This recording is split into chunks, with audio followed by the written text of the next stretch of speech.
السلام عليكم ورحمة الله وبركاته. معاكم منوعات من نهوبة. النهاردة ان شاء الله هنعمل طريقة عمل مكرونة بطريقة سهلة وجميلة جدا. اول حاجة هنبتدي مع بعض حاطين مية على البوتاجاز تغلي، هننزل فيها بشوية ملح بالشكل ده. واول ما تغلي معانا هنزل بالمكرونة هنا كده. هنسلق المكرونة وبعد كده هنحضر مع بعض طريقة الصلصة بطريقة جميلة جدا وهتعجبكم. بصوا هنا المكرونة استوت معانا بالشكل ده، بيتضاف حجمها. هبتدي ان انا اصفيها وانزل عليها بمية ساقعة واسيبها، ونبتدي نجهز مع بعض الصلصة. طريقة المكرونة دي زي المكرونة بالظبط اللي احنا بنشتريها، غالية جدا. طواجن بتتباع بره، احنا هنعملها هنا بأبسط طريقة والنتيجة بتاعتها جميلة جدا. انا كده هصفي المكرونة ويلا بينا نبتدي نعمل البصلة مع بعض. هوريكم اول حاجة هنعمل ايه. انا هنا كده غسله بصلتين كويس جدا، وهبتدي اقطعهم شرايح رفيعه بالشكل ده.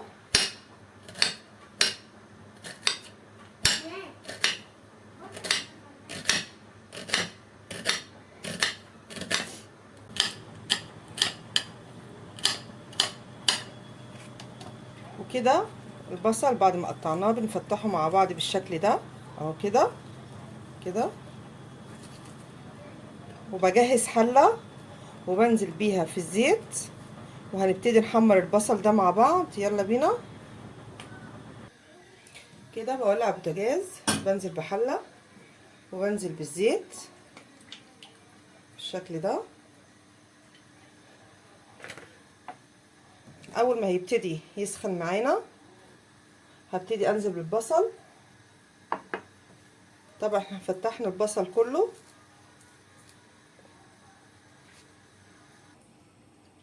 بصوا ابتدي انزل كده.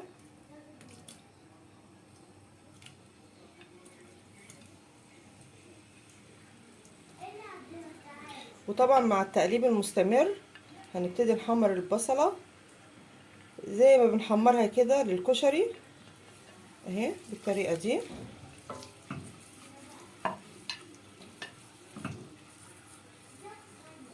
هكون طبعا مجهزة الطماطم.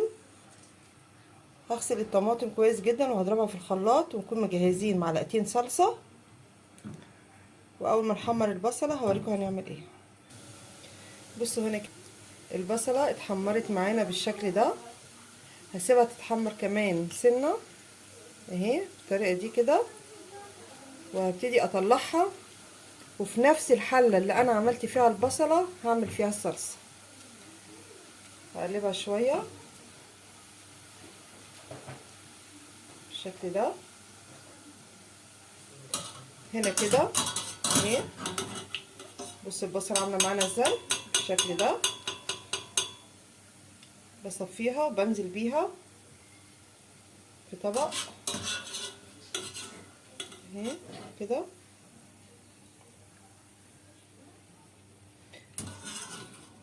بص طلعت كميه البصله كلها اهي بالشكل ده. طبعا لو في اي بصله تاني مش مشكله، يعني احنا كده كده هنعمل فيها الصلصه. انا معايا معلقه سكر بالشكل ده، وابتدي اقلبها اهي بالطريقه دي كده.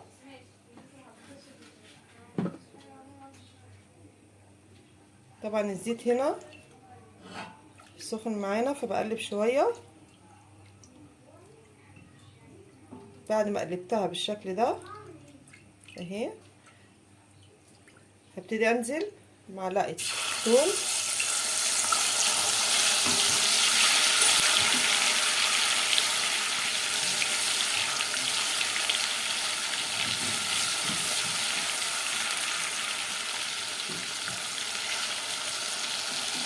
اهو بالشكل ده.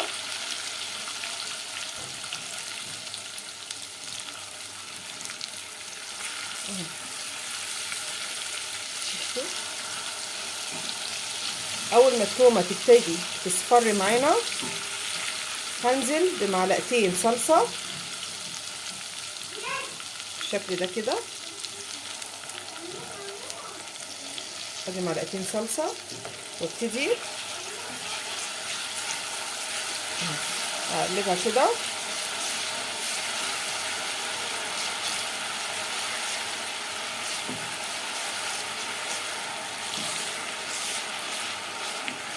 طبعا انا بكون مجهزه الطماطم زي ما قلت لكم اهي. ببتدي انزل بعصير الطماطم بالشكل ده اهي. بقت معانا بالطريقه دي. البصله دي احنا يا اما نفرمها في الكبه يا اما نفرمها على ايدينا، هي بتتكسر معانا بسهوله. واول ما الصلصه ما تغلي هوريكم هنعمل ايه.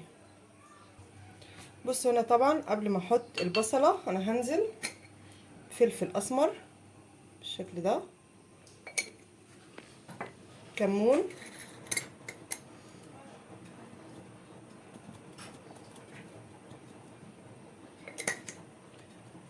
ملح،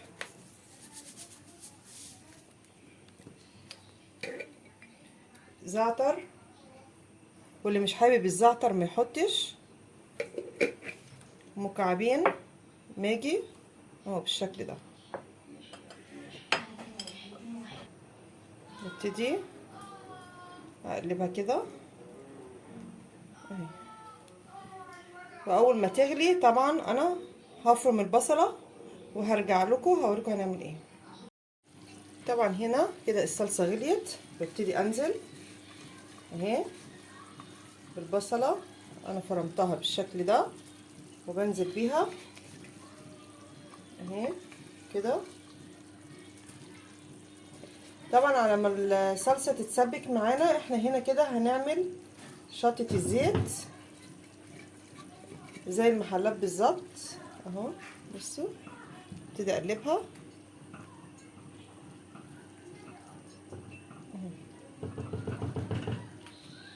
نبتدي اولع البوتاجاز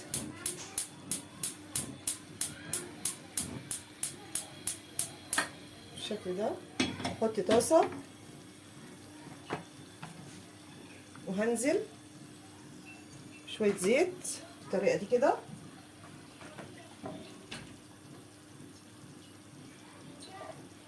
اهو زي ما انتم شايفين بالشكل ده.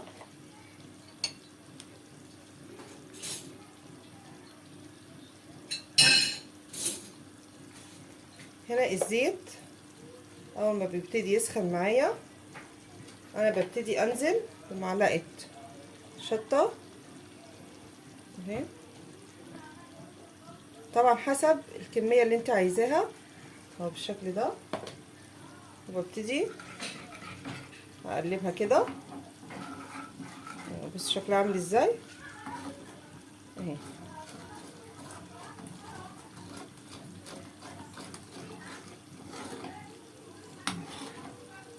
اول ما تغلي معانا هنبتدي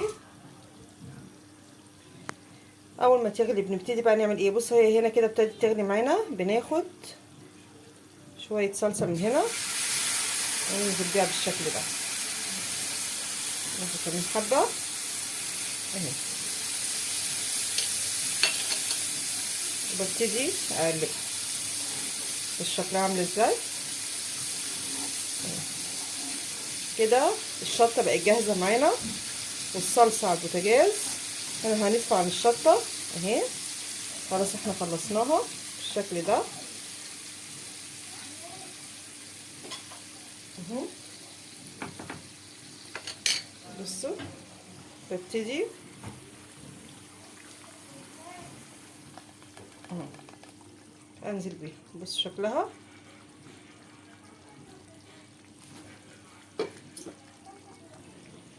بصوا كده الصلصه خلصت معانا. بصوا شكلها عامله ازاي والسمك بتاعها عامل ازاي. هنبتدي دلوقتي نغرف المكرونه مع بعض وهوريكم هنعمل ايه.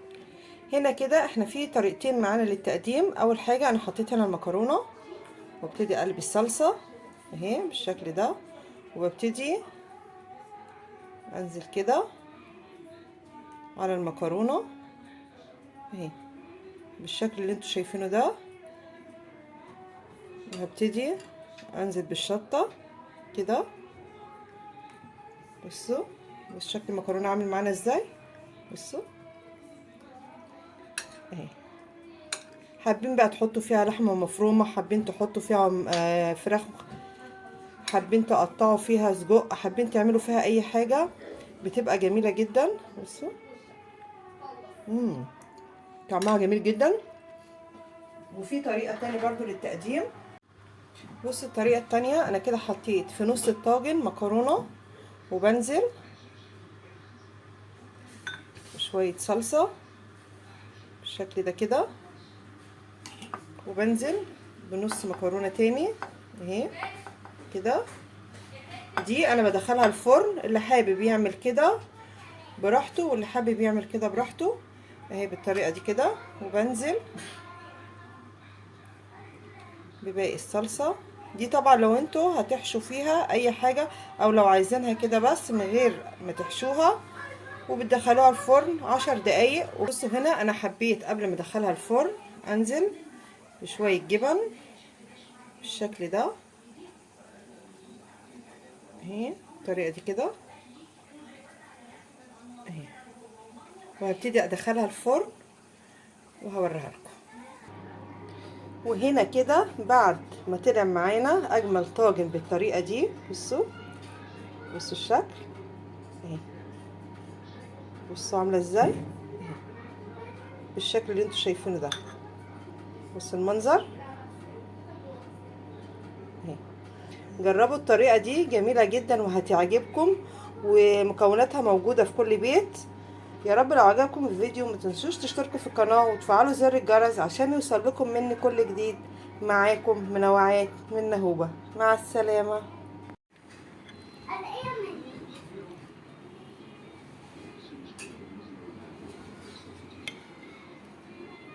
باي باي.